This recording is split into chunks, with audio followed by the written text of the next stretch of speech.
Hey everyone, Josh Sigurdson here of World Alternative Media. Now, Donald Trump is the President-elect of the United States of America. This is the most historic political event of our lifetimes. If you were born after World War II, this is about as big as it gets. We at WHAM have refused to endorse anyone, and we stand by that to this day. We here at WHAM are voluntarists. However, it's good to put this into perspective. You may ask, how did this happen? Why did this happen? Well, it comes down to a few basic points. 1.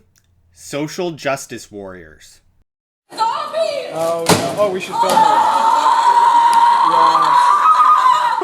it. The movement of so-called tolerance and political correctness has alienated more than half of the populace. The professional victims of the self-esteem movement went too far, and they buried themselves. From throwing giant public temper tantrums and burning innocent people's property, to pushing for safe spaces and therapy for things as little as Trump's name written in chalk, they have become an embarrassment to humanity and a thorn in the side of hard-working people. So many of these SJWs have never been told no in their entire life. A generation of trust fund kids given a trophy for coming in last. People that believe they deserve something by the use of force against others whom disagree.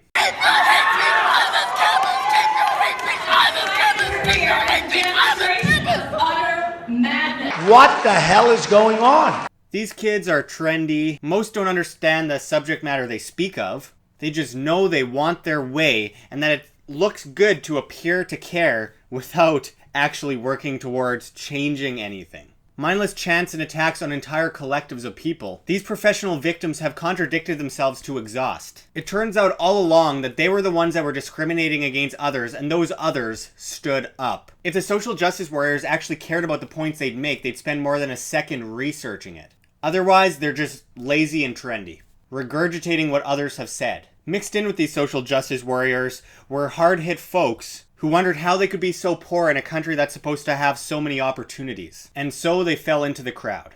One can just blame ignorance. Their good intentions were used against them for the sake of the control complex, which claims to give rights while in fact taking people's rights away.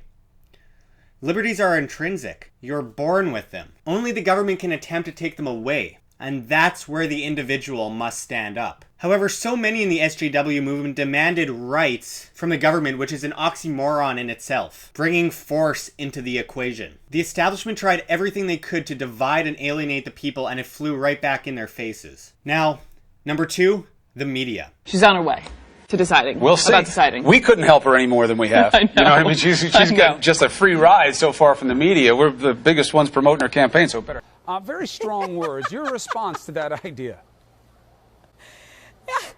The mainstream media did everything in their power to convince the people, much like with Brexit, that the vote was lost for Trump. That people believed him to be intolerant and that he could never win. They would spend just a few seconds talking about Hillary's countless crimes and scandals, only to talk about some so-called mean things that Trump said. They really depended on the idea that everyone was just too dumb to see through it. Meanwhile, they went so above and beyond to try and manipulate the minds of the people that it became obvious to even the most closed-in, out-of-the-loop people. The media is crashing and burning before our very eyes, and social media made this election. With CNN being caught handing Clinton questions before debates in town halls, and the DNC being caught telling CNN what to ask Donald Trump, they once again insulted the intelligence of the people. So the more rigging and propaganda they put out there, the more they push people towards Donald Trump.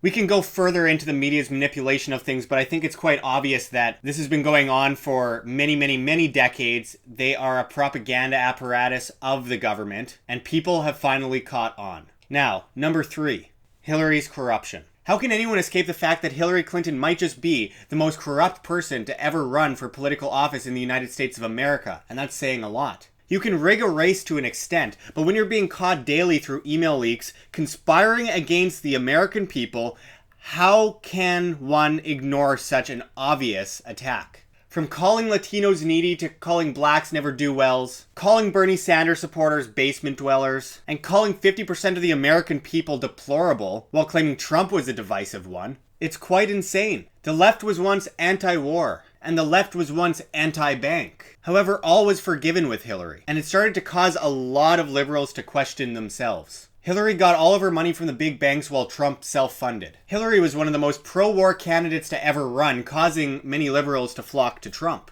She threatened to shoot down Russian planes in Syria as part of her no-fly zone policy, which she championed in Libya, causing mass casualties and the rise of ISIS. Her economic policy was openly written by the Rothschilds, according to her emails, while her foreign policy was openly written by George Soros, again, according to her emails. Then the question of tolerance came into play by liberals, as she was openly taking millions of dollars from the Saudi royal family and Qatar. 2 countries openly arming and funding ISIS. 2 countries which kill gays by throwing them off of buildings in handcuffs. Countries that stone women to death for driving. Rape, enslave, beat, and murder women just because they can. Countries where 2 women are considered equal to 1 man. 2 countries which just recently acknowledged women as mammals but still not human.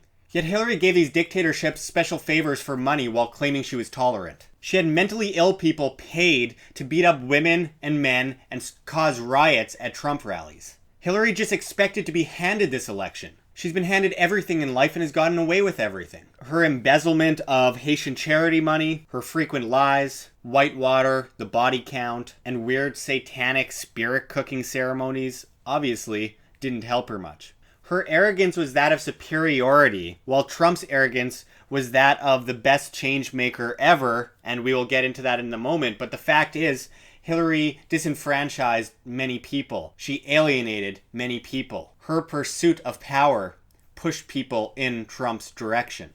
Perhaps no other liberal could have done that, but nonetheless, she did. Number 4, the forgotten man and woman. With the loss of jobs, the loss of liberties, the fear of a globalist power controlling our every move, people have been waking up for a while, and they saw Trump as a dominant figure that can buy his way to the presidency, throw away his money, and dramatically overhaul the system. To many, he is a modern Paul Revere, as funny as that may sound to many of you, but 50% of the American people were thrown to the curb, told their views don't matter, told they were intolerant, and that every factual point they made only made them look like a bigot without any evidence of prejudice. Despite the notion that people are in control of the government and their public servants, the government was and has always been in charge of them, told them what to do and collectively coerced them into a form of slavery. People felt trapped in this never-ending cycle, but they saw what happened with Brexit. They saw one man that seemed so honest, he would say really stupid things and not carefully portion out sentences like all of these talking point, talking head politicians. That gave people comfort. They felt like he was much like them. They felt they had a hero. The people stood up against the rigged system and gave a giant middle finger to the establishment. The most epic moment in American political history since the creation of the current model of coercion built 100 years ago. This is why Donald Trump is a president-elect of the United States. I know it's still hard to process. But what does this mean? Well, the fact is he's far left on many issues, and he's someone who is far from a true conservative. He's a nationalist who has many leftist ideas, which will perpetuate so many of the problems the people face. He'll be a changemaker in some ways, and he'll grow police state powers and monetary issues in other ways. The left gave up on standing for anything significant after Obama was elected. While Obama was invading more countries than Bush, the anti-war left didn't care. They felt content, and their self-pride got the best of them. So for those voluntarists, individualists, libertarians, ANCAPs, conservatives, and others also considered on the right or outside of the circular spectrum, now should only be considered the beginning. This is a success. We've possibly dodged World War III. We are deconstructing from the top down. But don't consider this a reason to become apathetic. We have so much work to do. Like Brexit, this only scratches the surface of the giant ship of state. Just because it's a step up doesn't mean it's the end all. We have to spend every day demanding answers from Trump. We need to call him out. We need to stand up for our individual liberties, because being beaten once a day versus being beaten twice a day doesn't justify being beaten. The so-called election is over, and now it's time to get another step up. Trump will push many liberal policies, and the people will have a responsibility to stand up to him. So celebrate today, but tomorrow we fight harder than ever. Settling for a little less liberty for the sake of temporary security will, as Ben Franklin put it, lead to neither. Humanity is built on liberty. We are born with it and we breathe it. We bleed it. Everything we do makes use of the crucial liberties we must hold dear. Liberty is to do what we want as long as we aren't hurting anybody. The only justification for coercion is in the defense of life, liberty, and property. The only person in life that we truly have control over is ourselves. And without that, what's the point of life at all? Do not allow yourself to be controlled. Do not allow yourself to be coerced. You are your own master. One cannot expect others to change the world for you. You must do it yourself. You are the change. Regardless of whether you think you're right or wrong, you have no right to force your views on the collective bunch. Demand absolute freedom. Nothing less is acceptable. Nothing more is possible. Now that this election is over, never forget that which binds us together, and that which separates us as beautiful, free individuals. The balance of humanity depends on you. We must free the markets, free the people, and stand up to all authoritarianism. The real fight for liberty has just now begun. We must cross that great divide in front of us, because you are the people, you are the future, and you are the change. That'll be my election wrap up. It's been a long one. We're all very tired, but we still have a lot of work to do. Like I said, this is just the beginning. So thanks for watching, everyone. Check the links below. Go find me Patreon. We can't do it without you good people. Any donation is very much appreciated. Also check our link for Anarchapulco. You can save 10% on your tickets to Anarchapulco by typing in promo code WAM. That's WAM. You save money, we make money, and a good time is had by all. Thank you very much for watching, everybody. This is Josh Sigurdson signing out from World Alternative Media. Find the truth, be the change.